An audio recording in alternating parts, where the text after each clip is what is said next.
ఓం గం గణపతే నమః ఓం నమః శివాయ. ఇంతకీ రాజుగారి దగ్గరికి వచ్చి శివయోగి ఎవరో కాదు. ఆయన ఎవరంటే ఈశుని పెంచుకున్న విరోధి అయిన ముత్తనాథన్. ముత్తునాథన్ తన దుస్తుల్లో ఉన్న కత్తిని తీసి వెంటనే రాజుగారిని పొడిచేస్తారనమాట. అయితే ఆ క్షణమే శివయోగిని అనుమానిస్తున్న ధాతన్ ఆయన రాజుగారి దగ్గర సైనాధ్యక్షుడు.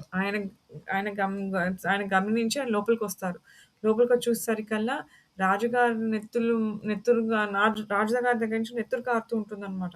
శివయోగి ఆయన చేతుల్లోనేమో కత్తి ఉంటుందనమాట. వెంటనే ధాతన్ ఆయన కత్తి తీసుకొని ముత్తునాథన్‌ని చంపడానికి ప్రయత్నిస్తుంటారనమాట. అప్పుడు రాజుగారు అంటారు, "ఆయన శివయోగి రూపంలో ఉన్న ముత్తునాథన్. ఆయన్ని చక్కగా సాగనంపండి. అంతేగాని ఆయన మీద ఆగ్రహం చూపి ఎవరు ఏమి ఆయనకి హాని కలిగించకండి" అని చెప్పి చెప్తారనమాట రాజుగారు. అప్పుడు రాజుగారు చెప్పేసరికల్లా ధాతన్ వెంటనే ఆయన ముత్తునాథన్‌ని సాగరంగా తీసుకొని ఎళ్తూ ఉంటారు. రాజ్యం నుంచి బయటకి జాగ్రత్తగా తీసుకెళ్ళి పంపించడానికి.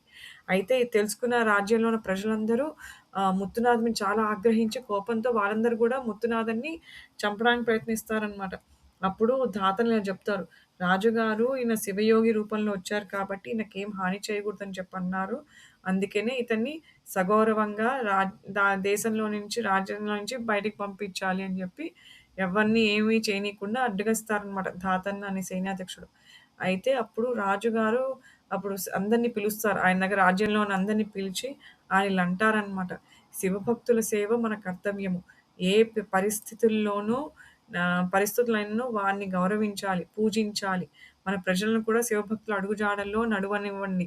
శివభక్తులతో దేశాన్ని నిండిపోనియండి. వారి ఆశీస్సులతో దేశంలో సిరి సంపదలు వెల్లి విరుస్తాయని" చెప్పి ఆయన రాజుగారు ఆయన తన మంత్రులను, బంధువులను అందరిని పిలిచి ఇలా చెప్పారనమాట. అయితే ఈ మాటలంతా విన్న రాజుగారు కళ్ళు మూసుకొని పరమశివుని ధ్యానంలో మునిగిపోతారు. వెంటనే పరమశివుడు రాజుగారి ఎదుట ప్రత్యక్షమై, "నీ భక్తికి నేను మెచ్చాను. ఇంత మరీ ఒక ఆగంతకుడు వచ్చి కత్తిపెట్టి పొడిచినా కూడా అతనిలో కూడా నువ్వు శివయోగి నా భక్తుడినే చూసావు నువ్వు. నీలాంటి భక్తి నా భూతో నా భవిష్యతి.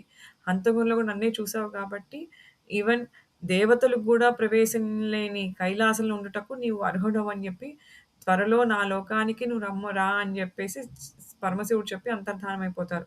మైపోరుల్ నాయనార్ గూడా కొద్ది కాలంలోనే కైలాసం చేరుకుంటారు. ఓం నమః శివాయ.